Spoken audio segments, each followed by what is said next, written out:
Holy crap! I was not expecting that. Craziest aviation stories 2019. Coming up. Hey 7-4 crew, welcome back. If you don't know me, my name's Kelsey. I'm a 747 pilot. My channel 7-4 Gear is all about aviation. Today I'm here in Nagoya, Japan, and this is the view from my hotel room. All of you in the 7-4 crew have been fantastic about sending aviation memes to my Instagram. I also get a lot of news articles from people asking me what are my thoughts on this particular situation. Let's see the craziest aviation stories the 7-4 crew sent to me in 2019. Let's get into it. Holy crap! I was not expecting that. Oh my gosh, he drove right through. Oh, and there's the lady drinking coffee. Oh my gosh. How did the truck get through all of that? Oh, this is it on the runway. Whoa, that guy was flying. He was going so fast across the ramp there. Oh, at 3 in the morning. Can you imagine at 3 in the morning it's nothing going on. You're just drinking your coffee or water or whatever. And someone comes blazing through there at probably like 80 miles an hour. That is nuts. I just read the article about what happened with that truck. It looks like he was running from the cops, drove over the fence on the perimeter of the airport, across the ramp, and through that wall. What's crazy to me is that he lived, as he drove through that wall and all the way across and then stopped by the car rental place, which is good because he probably needed a new car.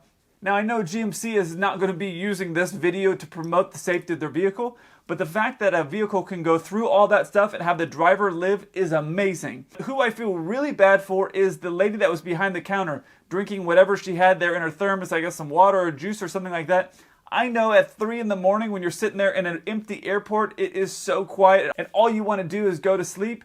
And the last thing you expect is you're sitting there at 3 in the morning is to have a truck come blazing through the wall like the Kool-Aid Man. Man glues himself to the top of British Airways jet. I remember hearing about this. Something else that's really crazy about this though is I remember reading in the article that the guy was afraid of heights. The other thing that's strange is that it said he glued himself to the plane, but you can see he's wearing a shirt, so I'm not really sure what they mean by glued himself. At first when they said that, I thought that meant like he didn't have a shirt on and he had put paste all over his chest and then literally glued himself to the roof of the aircraft. But it seems like maybe he glued his hand or he didn't glue anything because he was obviously able to climb off of the top of the plane there. But apparently he is afraid of heights. Now had I been involved in this at all and had I known about his fear of heights, I probably would have addressed this in a different way.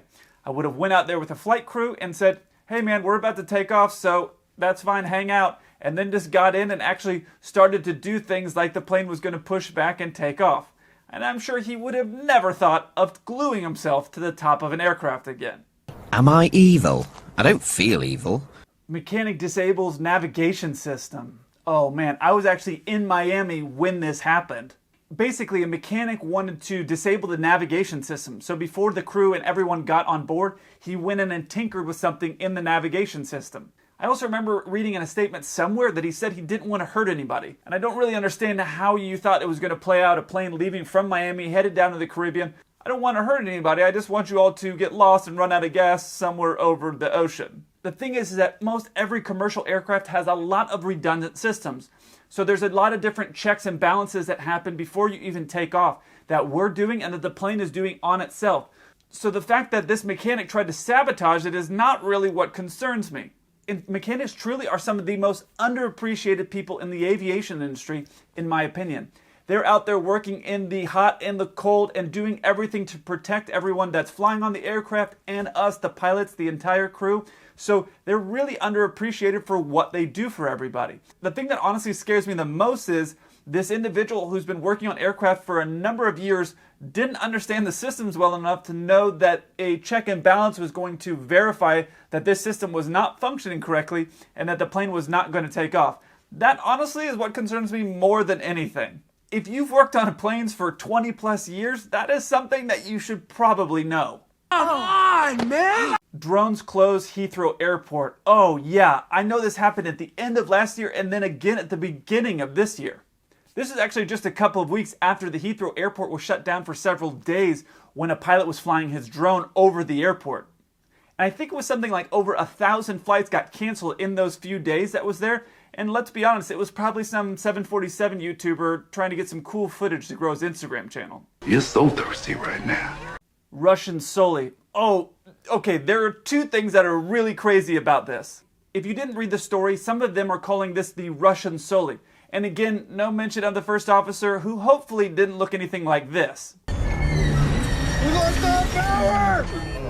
If you aren't familiar with this story, basically this captain who started flight school at 32, so for all of you that are wondering if you're too old to go to flight school, this captain started at 32. I believe now he's 41, and so he's 41 now and the captain on an Airbus. But this captain basically had a very similar situation to Soli, except he wasn't over water, he was over land and some cornfields, I believe. So he was able to set the plane down in those cornfields.